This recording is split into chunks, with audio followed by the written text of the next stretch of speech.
Medak parliament నియోజకవర్గంలో parliament ఎన్నికల నేపథ్యంలో ఎవరికి ఓటేద్దాం అనుకుంటున్నారు సార్? BRS party వెంకటరామరెడ్డికి. ఎందుకని బీఆర్ఎస్ పార్టీకి వేస్తారు?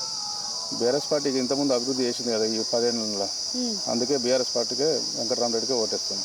ఓకే, వెంకటరామరెడ్డి ఇక్కడ కలెక్టర్గా కూడా పనిచేశారు కదా, ఆ టైంలో ఆయన మీకు ఏమైనా సహాయం చేశాడు ఇక్కడ?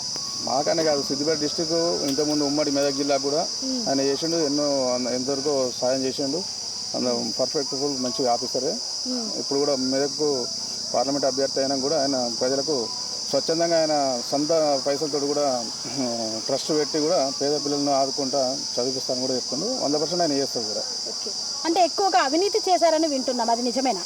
అది తప్పది. అంటే మల్లన్న సాగర్ ప్రాజెక్టు కట్టిరు, గవర్నమెంట్ ఇచ్చిన దానికి నువ్వు ఖచ్చితంగా విలేజ్ కాల్ చేయాలంటే ఖచ్చితంగా అది ప్లేస్లో నువ్వున్నా నేనున్నా ఖచ్చితంగా చేయాల్సింది. అది ప్రజల గురించి. ఇప్పుడు ఆడ మల్లన్న సాగర్ కడితే నీళ్ళు ఇప్పుడు కరీంనగర్ డిస్ట్రిక్ట్లో పడుతుంది.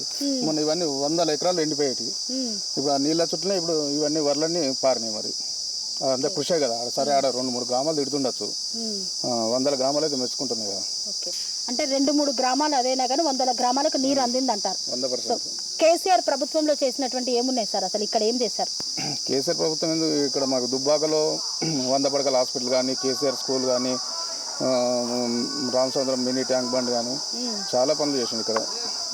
కాంగ్రెస్ ప్రభుత్వం కూడా 6 గ్యారెంటీలతో ప్రభుత్వం అధికారంలోకి వచ్చి ఇప్పుడు కూడా ఇంకా అభివృద్ధి చేస్తామని చెప్తున్నారు కదా, మరి వారికి ఓటేయారా ఇక్కడ ప్రజలు? ఈ 6 గ్యారెంటీలు ఇక్కడ 6 గ్యారెంటీ ఒక బస్ ఫ్రీ ఇచ్చారు అంతే. సరే కరెంట్ బిల్లు ఫ్రీ అన్నారా, కరెంట్ బిల్ కూడా సగం మందికి వస్తుంది. ఇప్పుడు గ్యాస్ అన్నారా, గ్యాస్ ఏది లేదు. ఇప్పుడు నేను ఎక్కువతో డిసెంబర్ 9 నాడే రైతులకు 2 లక్షల రుణమాఫీ అన్నాడు, దాన్ని ఉసిరి లేదు. రైతు బంధు కూడా ఇవరకు అకౌంట్లో ఆల్రెడీ రైతులందరూ వరలు వచ్చారని వాళ్ళకి ఇప్పటివరకు పెట్టుబడి సాయం ఇవ్వాలి. ఏది 6 గ్యారెంటీలు ఇవ్వాలి, ఎవరికి ఏం రాలేదు. కాంగ్రెస్ అసలు నమ్మే పరిస్థితి లేదు ఇప్పుడు.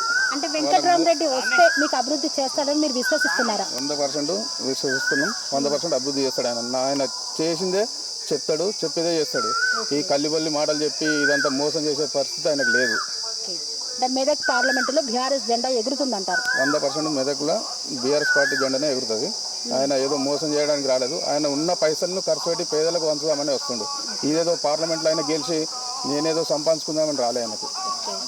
ఉన్న పైసలు ఖర్చు పెట్టి అంటున్నారు. ఒక కలెక్టర్కి అన్ని 100 కోట్లు సంపాదించడం సాధ్యమేనా? వాళ్ళది ఉమ్మడి ఫ్యామిలీ, ఆయన కలెక్టరే, వాళ్ళ అన్న కలెక్టరే. వాళ్ళకి ఉమ్మడి ఫ్యామిలీ 7 అన్నలు అయితే వాళ్ళకు ఉమ్మడి ఫ్యామిలీలో బొచ్చడు ఆస్తున్నది తాతల నుంచే ఉన్నాయి. ఎందుకు ప్రజలకు సేవ చేద్దామనే ఉద్దేశంలో వచ్చిండాను. అంటే ప్రజలకు సేవ చేయాలన్న ఉద్దేశంతో వెంకటరామరెడ్డి రాజకీయాల్లోకి వచ్చారంటారు? 100%. సో మరి మెదక్ పార్లమెంటు నియోజకవర్గ ప్రజలకు ఏం చెప్పగలుగుతారు బీఆర్ఎస్ పార్టీ నుండి?